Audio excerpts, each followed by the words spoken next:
Hey, what's up, cats and kittens? And shout out to all my Cerebralites. It's me, the Cerebral Diva.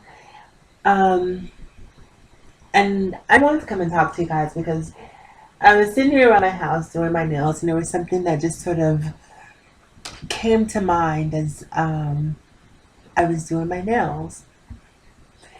And it's regarding the hoopla surrounding David Dao and the United flight out of Chicago O'Hare, where he was essentially ousted after refusing to voluntarily give up his seat for crew members. So that's the narrative that I've been hearing over and over and over again.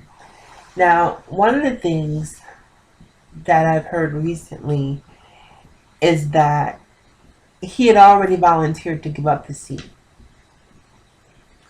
And after he found out, and he was given, I believe, an $800 credit or voucher or compensation in the amount of $800 for giving up the seat.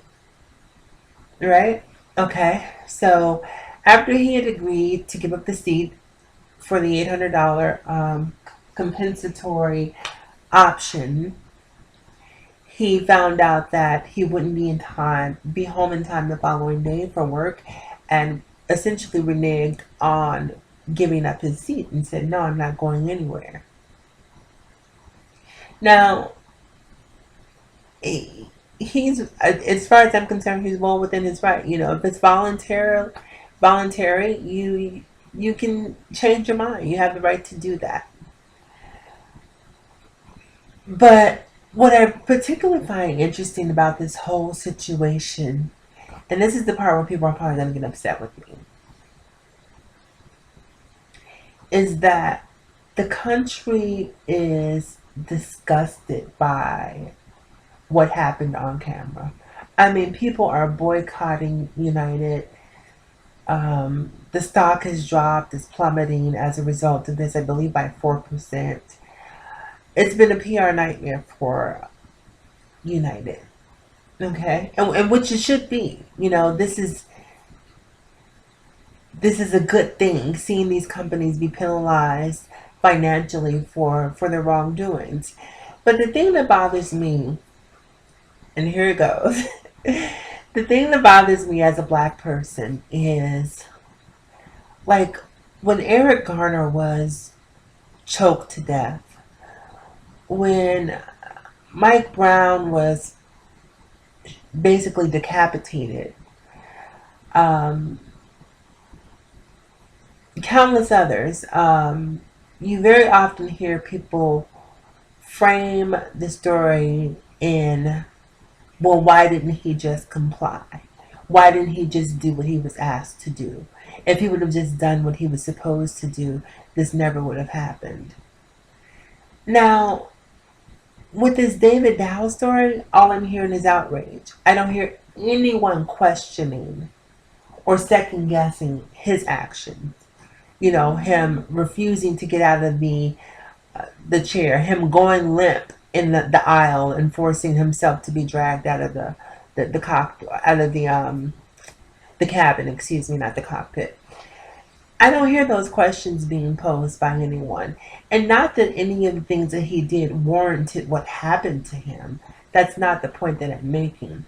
The point that I'm making is, why don't you hear people questioning the fact that he questioned or didn't follow or was non-compliant, that he didn't follow authority? He defied an order, and as a result of defying that order, he was brutalized. Now, this happens so often with black men where they may ask a question like, well, why am I being arrested? Or what did I do? And just by simply asking that question, you know, it could ultimately mean the end of their lives. And I just want to know why it sort of feels like a double standard to me. And I'm not blaming David Dow or Doe, however you pronounce his name, for the double standard.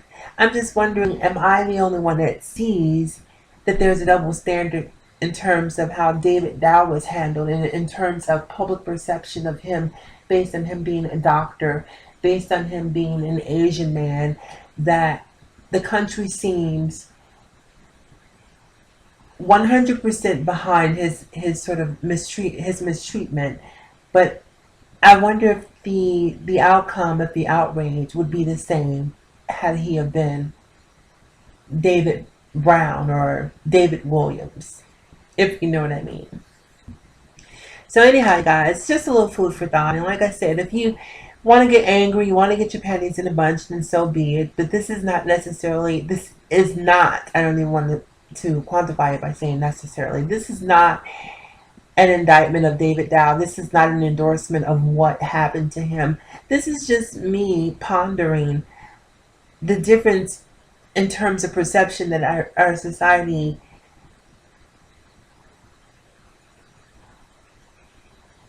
how we as a society can look at look at the same situation two different ways based on the people that are involved. And yeah, so leave your comments. I'm really interested in hearing what you guys have to say, and please don't leave any ignorant comments, because all I'm going to do is just delete it and probably block you. Anyhow, you guys, as always, in closing, remember to live better, love harder, think smarter, and as always, in closing, remember to follow me across all social media platforms, be it Twitter, Facebook, Instagram, Snapchat. I'm Cerebral Diva on all platforms, spelled just as it's spoken. If you can spell, then you certainly can find me. I will talk to you guys again soon. Have a fantastic day, and be sure to rate, be sure to comment, like, and subscribe. That's what I was going to say. I'll talk to you guys again soon.